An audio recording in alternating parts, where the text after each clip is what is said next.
facing your presidency. One of the defining challenges you face in the coming months is how to deliver on your promise to Americans on issues like immigration reform, gun control, voting rights, climate change. All of those right now are facing stiff, united opposition from Republicans on Capitol Hill. How far are you willing to go to achieve those promises that you made to the American people? Well, I'm good. Look, when I took office, I decided that it was a fairly basic, simple proposition, and that is I got elected to solve problems. And the most urgent problem facing the American people, I stated from the outset, was COVID-19 and the economic dislocation for millions and millions of Americans. And so that's why I put all my focus in the beginning. There are a lot of problems, but all my focus on dealing with those particular problems. And the other problems we're talking about, from immigration to guns and the other things you mentioned, are long-term problems. They've been around a long time. And what we're going to be able to do, God willing, is now begin one at a time to focus on those as well. And whether it's immigration or guns or a number of other problems that face the country. But the fundamental problem is getting people some peace of mind so they can go to bed at night and not stare at the ceiling wondering whether they lost their health insurance, whether they're going to lose a family member, whether they're going to be in a position where they're going to lose their home because they can't pay their mortgage, or the millions of people are going to get thrown out of their homes because of the inability to pay their rent. So we're going to move on these one at a time, try to do as many simultaneous as we can, but that's the reason why I focused as I have. And here's the deal. I think my Republican colleagues are going to have to determine whether or not we want to work together, or they'll decide that the way in which they want to proceed is to just decide to divide the country, continue the politics of division. But I'm not going to do that. I'm just going to move forward and take these things as they come. And just to follow up, Mr. President, can your presidency be a success if you can't make progress on those four challenges: climate change, immigration reform, gun control, voting rights? Well, I plan on making progress on all of them, but that's going to be for the American people to decide. I think, I doubt whether, maybe you did, maybe others did. I thought, many of you thought there was no possibility of my getting the plan I got passed without any Republican votes. Pretty big deal. Got passed. Growing the economy. People's lives are changing. So let's see what happens. All I know, I've been hired to solve problems, not create division. Thanks, Mr. President. I wanted to ask about your relationship with China now that you've been in office for a couple months. There's obviously the meeting in Alaska that was a little theatrical, and there's the continued human rights abuses. So today, I'm wondering, are you more likely than you were when you came into office to maintain tariffs on China? Are you considering banning imports of forced labor products? And would you consider cutting off U.S. investment or Chinese access to international payment systems? Well, look, they're each specifically legitimate questions, but they only touch a smidgen of what the relationship with China really is about. I've known Xi Jinping for a long time.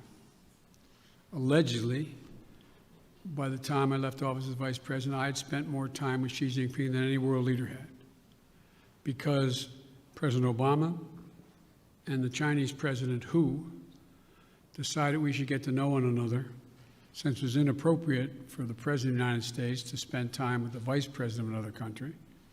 But it was obvious he was going to become the new leader of China. So I spent hours upon hours with him alone with an interpreter, my interpreter and his, going into great detail. He's very, very straightforward. Doesn't have a democratic with a small d bone in his body, but he's a smart guy.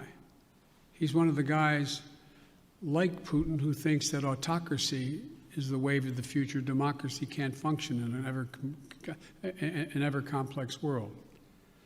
So when I was elected and he called to congratulate me, I think to the surprise of the China experts who were his people on the call as well as mine listening, we had a 2-hour conversation for 2 hours.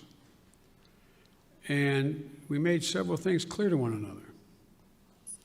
I made it clear to him again, what I've told him in person on several occasions, that we're not looking for confrontation, although we know there will be steep competition. 2, that we'll have strong competition, but we'll insist that China play by the international rules. Fair competition, fair practices, fair trade. Thirdly, in order to compete effectively, I indicated that we're going to deal with China effectively. And we're going to need 3 things to do that, I'm telling our people. First, we're going to invest in American workers and American science. I said that all through the campaign. I say it again, and I'm setting up my administration to be able to do that, which is that, you know, back in the 60s, we used to invest a little over 2% of our entire GDP in pure research and investment in science. Today, it's 0.7%. I'm going to change that. We're going to change that. The future lies in who can, in fact, own the future as it relates to technology, quantum computing, a whole range of things, including in the medical fields. And so, what I'm going to do is make sure we invest closer to 2%. One of the reasons why I've set up the PAB, the President's Board with scientists and the like, again, is we're going to invest in medical research, cancer, Alzheimer's, diabetes, the things, industries of the future, artificial intelligence, quantum computing, biotech, and we're going to make real investments. China is out investing us by a long shot because their plan is to own that future. The second thing we're going to do is we're going to reestablish our alliances, and I've been very clear with them. It's not anti-Chinese, and we've talked about it. I want to make sure that, for example, later today, after this, as a matter of fact, shortly after this, which is fine, we're going close to an hour. I'm happy to go longer, but one of the things that I'm going to be doing, I'm going to be speaking with 27 heads of state in Europe. And very shortly, I think within the next hour or so, I don't know the exact time. And earlier this month, and apparently it got the Chinese attention, that's not why I did it, I met with our allies and how we're going to hold China accountable in the region. Australia, India, Japan, and the United States, the so-called Quad.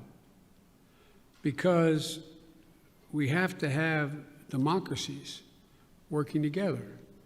Before too long, I'm going to invite an alliance of democracies to come here to discuss the future. And so we're going to make it clear that in order to deal with these things, we are going to hold China accountable to follow the rules.